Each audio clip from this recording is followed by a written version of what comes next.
Maari po tayong maupo. Magandang hapon. Magandang hapon po, Father. Ang dami pong mga allegories na ginamit ng Panginoon. Hindi muna natin papansinin yan kasi ang dami. Baka dumami yung ating pag-uusapan. Ito lang ang gusto kong pansinin. Yung nasa unang verse na narinig nyo. No? Ang sabi, noong panahong iyon, sumama kay Jesus ang napakaraming tao. Wow! Ay parang rockstar itong si Jesus. Kasi kilala na siya, nagpapagaling, nagpapakain ng mga nagugutom. Ang daming mga kababalaghan na tanyag na siya. Kaya para siyang rockstar, superstar. Hindi pa yata nagpapapirma, hindi pa yata uso ang papirma noon. Wala pa mga ballpen, hindi pa yata naiimbento yung mga ballpens. Pero pambihira po ang katanyagan ni Jesus. Ayan po yung unang bumulaga sa atin sa pasimula ng Ebanghelyo ni Lucas. Ito naman ay nasa chapter 14 na. Sumama kay Jesus ang napakaraming tao. Ang tanong, hanggang kailan sila kaya sasama? Alam po natin, napakarami din mga tao. Siguro ito din yung mga tao na nagsumalubong kay Jesus papuntang Jerusalem. Naglatag ng mga balabal nila at nagdala ng mga palaspas, Hosanna, sa hari, napambihira po ito. Hosanna to the King of Kings. Ganun, parang siya po ang inaasahan nilang Mesiyas. Yun, pero alam nyo, kaya ko tinanong yan, sa dami ng mga humaharap, ang mga sumunod kay Jesus, sino ba yung natira? Ayun po yung mahalagang tanong.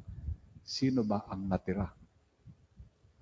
Kaya eventually, alam niyo, binuksan ng Panginoong Jesus ang pagtawag sa mga hentil.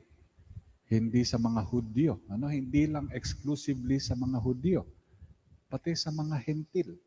Kaya po maganda yung sinabi ni Pablo, kanyang paanyaya sa mga hentil. Huwag kayong magkaroon ng no one anything. Ayan, sabi niya, pagkatapos ang mga utos, huwag kang mangangalunya, lahat yan. Huwag kang papatay, yung mga 10 commandments na yan, at yung ibigin mo ang iyong kapwa gaya ng iyong sarili, inulit niya sa mga hentil. Bakit? Kasi dati ito, binigay lang ito sa mga Hudyo mukhang hindi sinusunod ng mga Hudyo.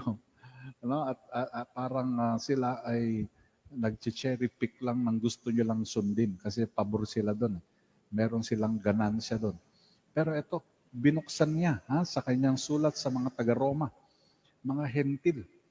Kasama tayo dito Wala namang Hudyo dito nagsisimba At kahit naka-online siya, hindi niya tayo maintindihan. Tayo pong mga hentil Hindi tayo mga Jews. Binuksan sa atin at binigay sa atin ng the very same commandments na kailangan po nating sundin. Importante, At i-observe. Napakaganda. Alam niyo po, ang tanong dito, sino kaya ang natitira? Balikan po natin itong gospel. Meron pong mga desert fathers na tanyag, At itong mga desert fathers na tinatawag, mga Christian hermits po sila.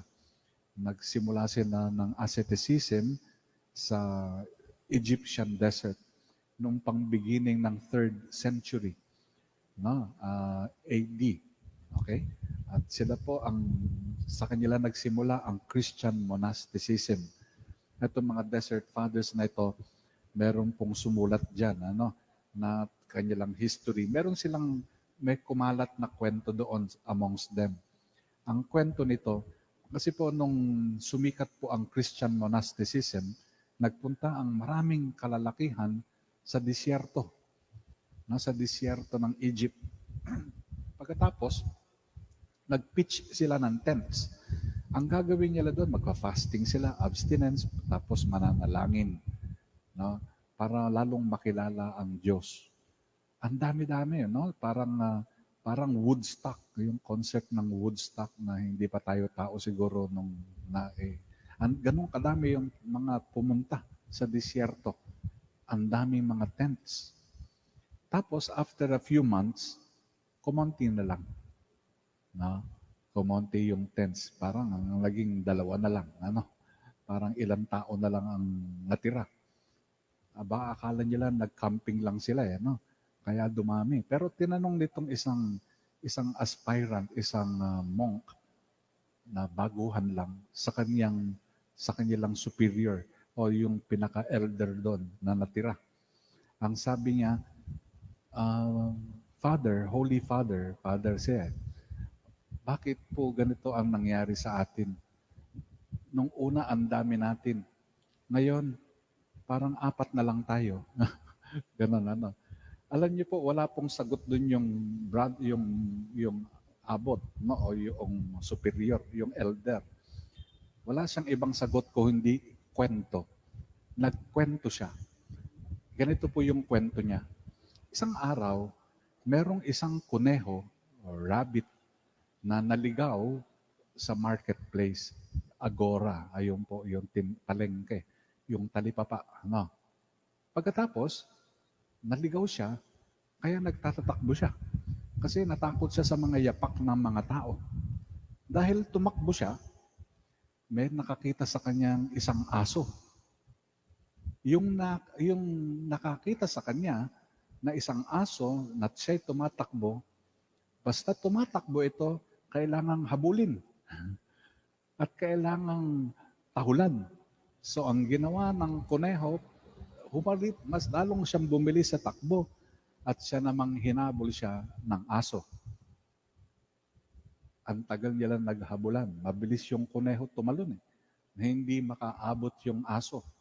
Tahol ng tahol sa paligid ng talipapa. Paikot-ikot sila. Hanggang maraming ibang aso, narinig itong asong tumatahol, nagtahulan din. Pagkatapos, tumakbo din. Paikot-ikot. Nagugulo ang buong palengke. Yung mga tao natatakot din. At the end, sabi nung brother, nung monk, nung abbot, no? At the end of the day, isa na lang ang natirang aso na humahabol sa kanya. Parang hindi napapagod. Si kuneho at yung aso. Ito po yung tanong nung brother, nung abbot sa kanyang monk.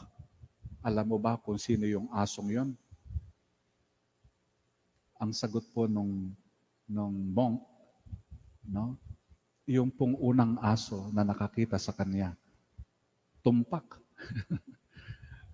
Ayun ang aking sagot sa iyo. Malalim, ano? Anong ibig sabihin ng kwento niya? Alam mo, nung una, ang dami-daming sumusunod. Ayan, ang sabi nga ng Ebanghelyo, no? Ay napakaraming tao ang sumusunod sa Diyos. At the end of the day, bakit iilan na lang ang nagsisimba? Iilan na lang ang namumuhay bilang Katoliko, bilang Kristiyano? Siyempre, yung susunod sa Kanya ay yung nakakita lang sa Kanya. Ang asong matitira na nahahabol sa kuneho ay yung nakakita lang sa kuneho. Ang ginagawa kasi ng ibang aso, tahol lang ng tahol kasi may tumatahol na aso. Ganyan naman talaga, di ba? Pagka merong in the middle of the night, merong isang asong tumahol, alam mo yun, darami, isang barangay na tumatahol kung saan-saan sila. Kasi naririnig nila yung tahol eh. No, gaya-gaya lang. Pero, at the end of the day, sino lamang ang susunod sa Diyos? Yung merong ugnayan sa Kanya. Importante po ito. Hindi tayo magsasawang sabihin ito. All of life is nothing but your relationship with God. Kaya po sinunod ni Pablo sa kanyang sulat sa mga taga-Roma, ibigin mo ang Diyos katulad ng pag-ibig mo sa kapwa mo. Katulad din ng pag-ibig mo sa sarili mo. Napakaganda, ano? So ito po ang gusto natin hilingin sa Diyos.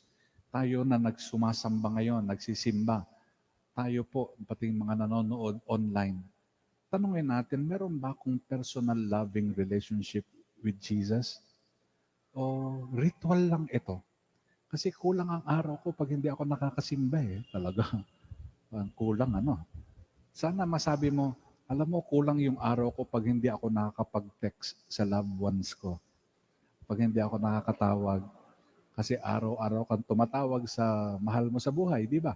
O hindi kaya nagte-text ka ng mwa, I love you. Sana ito maramdaman natin. Hindi kompleto ang araw mo, ang segundo mo sa iyong buhay pag hindi mo kinukumusta ang Diyos at hindi ka nakikinig sa Kanya. How deep is your loving personal relationship with Christ?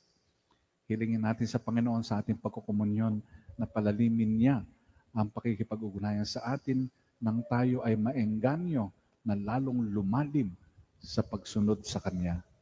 Amen.